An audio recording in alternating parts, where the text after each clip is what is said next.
We're going to be looking at solving absolute value equations and also inequalities. So we want you to be able to write the answer, whether it's an inequality or number solutions. Here, remember, when you have these symbols or there's these two lines around either a variable or a number, that represents the absolute value. So examples here, absolute value of 7 is 7 because absolute value represents the distance that number is from 0 on the number line. So if you have a number line here, 7 is 7 units away, so that's why the answer is 7. Absolute value of -7 would also be 7 because the distance between -7 and 0 is also 7, so that's why we have the same answer here. All right, well, you've solved problems like this before in example 1. This is just a linear equation that you solved since like before pre-algebra here. We just have to -5 to get the answer, and we come up with a solution of 13. All right, the B problem here though, or the second one, this one is not linear. Now we have absolute value, meaning we have to figure out the answers that make this true.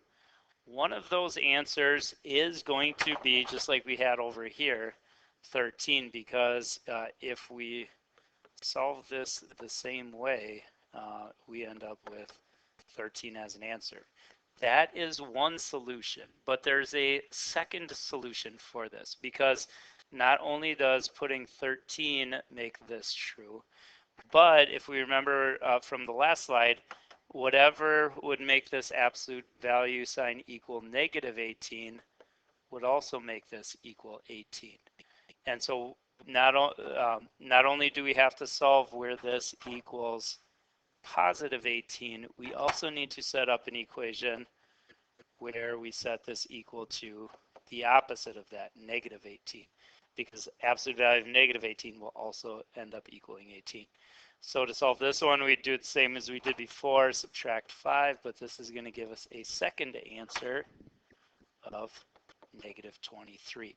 So both +13 and -23 work, because -23, if we put that in there, that gives us that absolute value of -18, which it does equal 18, which we want to show here.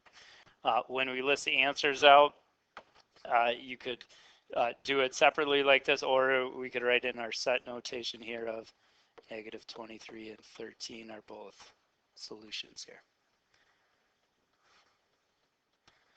All right, let's try another one here. B, they want us to solve absolute value of x minus 3 equals -6. If we do that same thing here and add 3, it appears that one answer here should be -3, but you need to be careful on this one. Watch if we put -3 back in. -3 minus 3 is -6. Absolute value of -6 equals +6. Is that matching what we have here? Nope. So in these ones, you got to be careful. Anytime you see an absolute value equal to a negative number, this one is not going to be solvable. There's no solutions to this one. Or if you wanted to do set notation, this would be the empty set. We can't, there's no way for an absolute value to equal a negative number, because we always get a positive answer from an absolute value because it's a distance. So there's no solutions to that one. Now C, there are some solutions. Now we can see in this one we have a +6. This one should be solvable. So like we did on a previous one, adding 3 here, we would get 9 as one answer. The other one we need to solve is what if we put this equal to -6, because absolute value of -6 also gives us 6. So you also have to solve x minus 3 equal to the opposite of 6, or -6, add 3 here, and we get another answer of negative 3. So the two solutions are 9 and negative 3. Again, if you put it in set notation, we'd get that.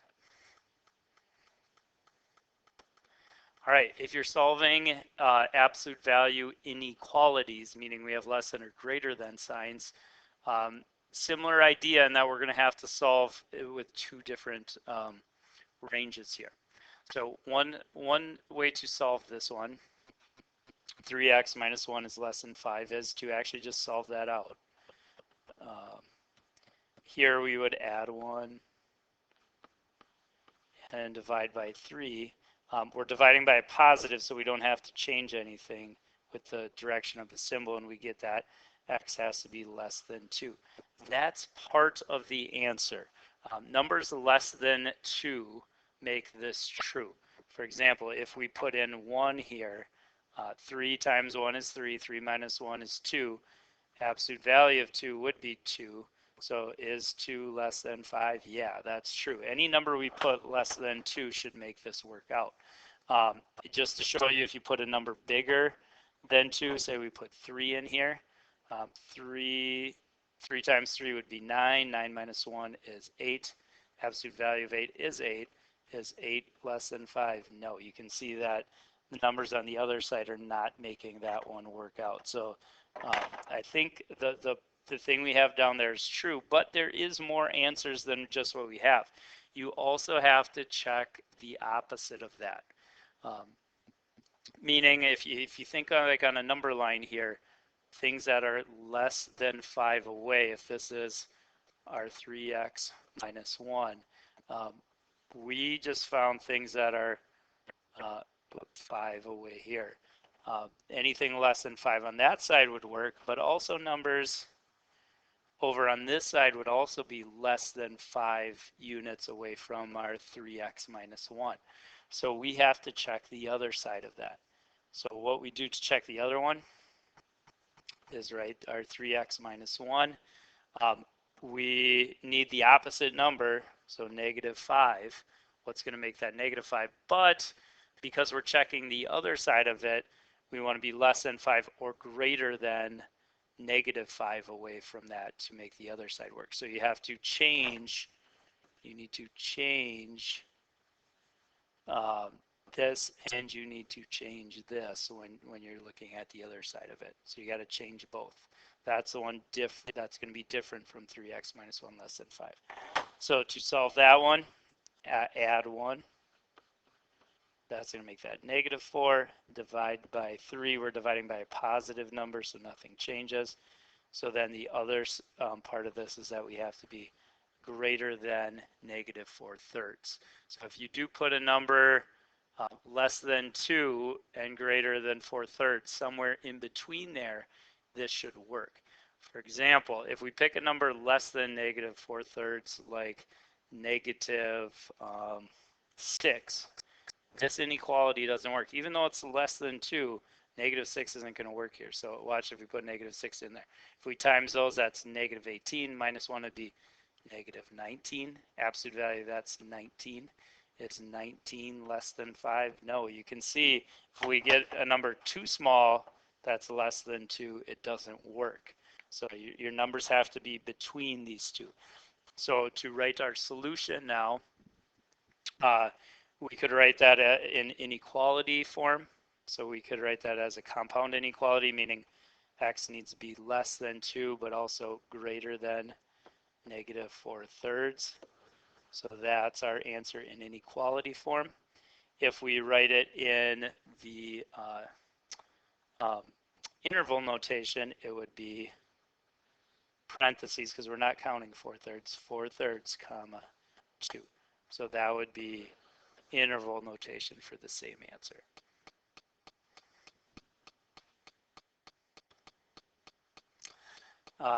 Example 2, another inequality with an absolute value. This one's greater than instead of less than. Last time we had less than. So when you're greater than, this is going to turn out to be one of those kind of or ones. So we have to, our answers are going to be in one place or the other, rather than on our last one when we had a less than and those ones are and ones, meaning you have to be less than something and greater than something else. So let's solve this one and see what we get.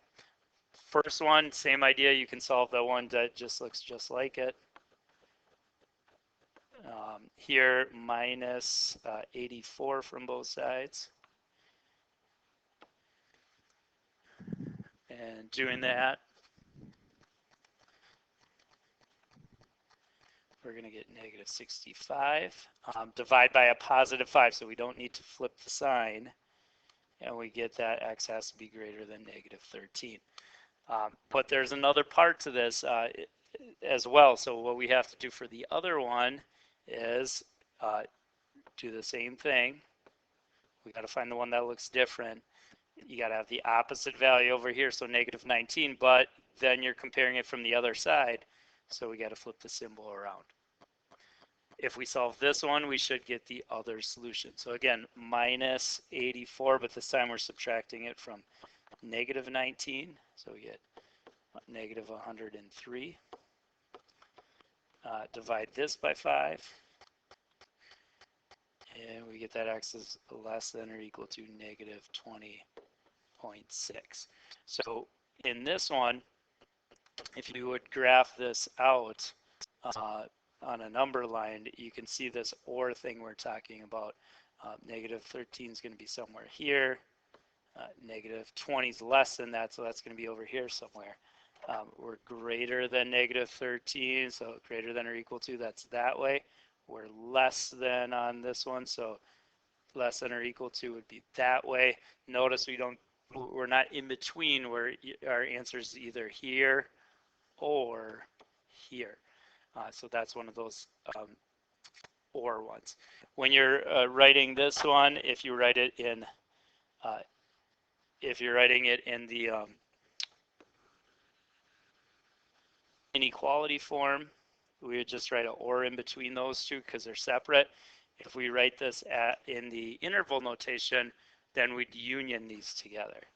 So we'd union that we have the points from negative infinity to negative 20.6, including that, so we'd bracket that side, union with negative 13, including that point to infinity. So in the interval notation, there would be our answer. All right, this one, absolute value greater than negative 6. When you are looking to solve these ones, again, no matter what number we put in place of that x there, whether it's a positive number or negative number, once we take the absolute value of that, we are going to get a positive number on that left side. And so a positive number, we're comparing a positive number bigger than negative 6. Well, if we do that, it doesn't matter in this case what we put in place of that x. Any number should work. And so on this one, our answer would be all real numbers. Any number we put in for x is we can multiply by 2 and add 8. Once we take the absolute value of that, it's going to be a positive number, or at minimum 0. But 0 in any positive number is going to be bigger than the negative number. So the answer is all real numbers. This again is our symbol for all real numbers. If you're putting it in that interval notation, we do all real numbers as negative infinity to infinity. So anytime you're comparing one of these bigger than a negative number, anything works. Anything should work.